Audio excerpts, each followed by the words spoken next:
Lexi Hull and Gabby Williams both went down hard, clutching their heads after smashing together under the basket in a scramble for the ball.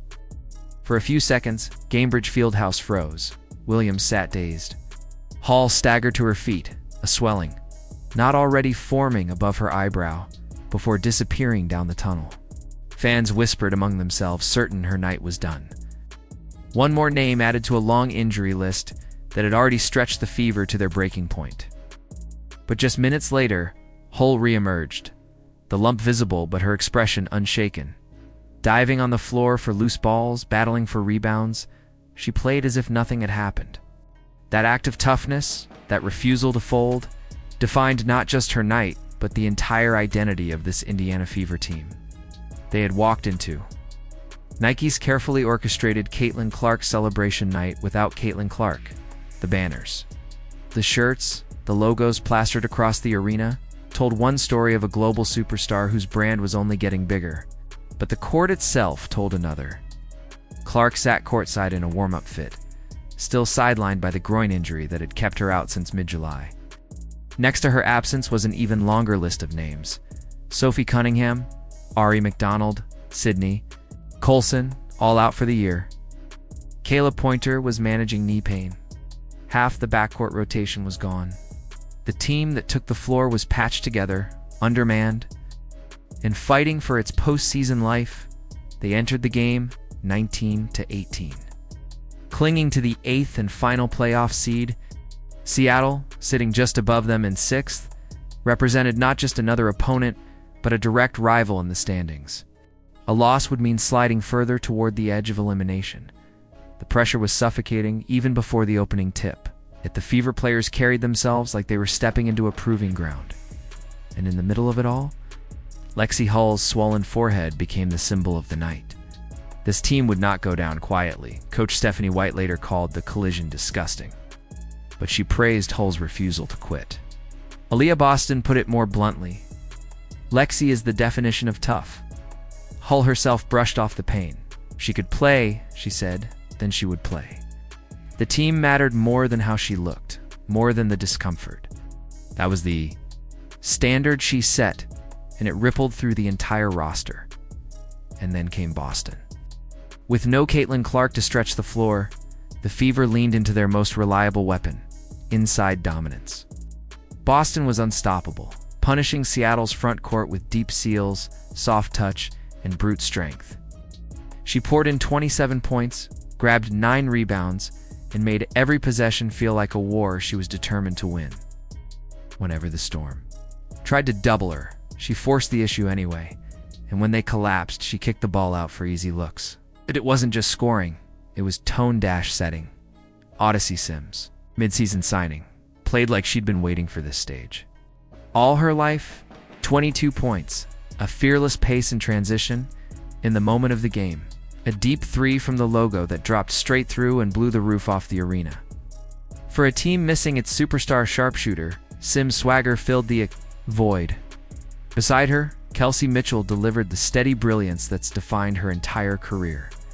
21 points, timely threes, and the constant reminder that Indiana's offense had more than one perimeter threat.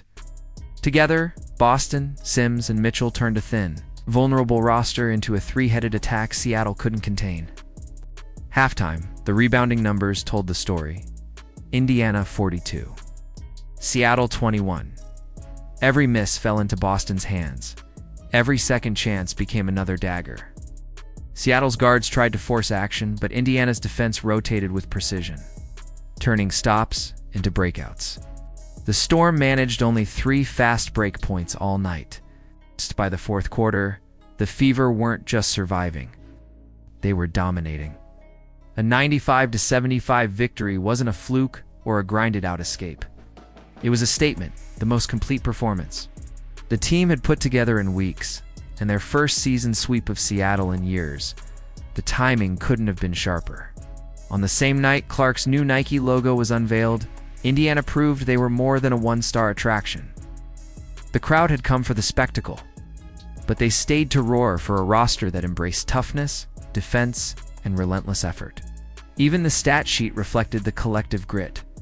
Hall finished with 9 rebounds and a team best plus 31, the unsung glue that kept Indiana's rotations intact. Boston's efficiency was unmatched. Sims and Mitchell provided balance, and White, addressing her players after the game, praised the 22 assists on 36 made field goals as the true sign of progress. But as much as the win mattered, the story didn't end there. Because while Indiana celebrated its most complete victory, in weeks, the sight everyone had been waiting for finally arrived. Caitlin Clark was back on the practice court. After 16 games on the sidelines, one of the longest absences of her career, she joined her teammates in live drills again. Not just shooting, not just walkthroughs, full contact work, the last hurdle before a return. White stressed caution. It would take multiple practices before the staff felt confident activating her, but the symbolism was undeniable. The Fever had just found a way to sweep Seattle without her. Now they were on the verge of adding back the most electrifying scorer in the league.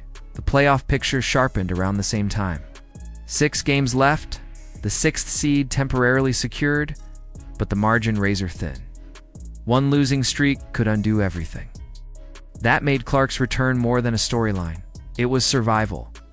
And yet, on this night, the Fever proved something crucial. They aren't just waiting for Clark to save them. They can fight, they can win, they can impose their will, even short-handed. The question now isn't whether they can hang on until she returns. It's what happens when she comes back and supercharges what they've already built.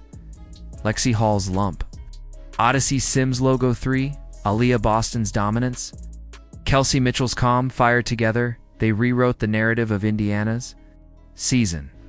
The Fever showed they are more than one star, more than one logo, more than one story.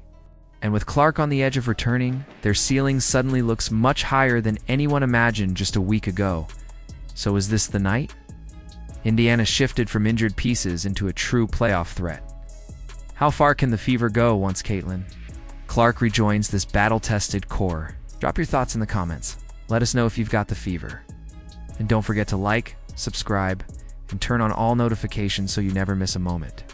The fight is just beginning.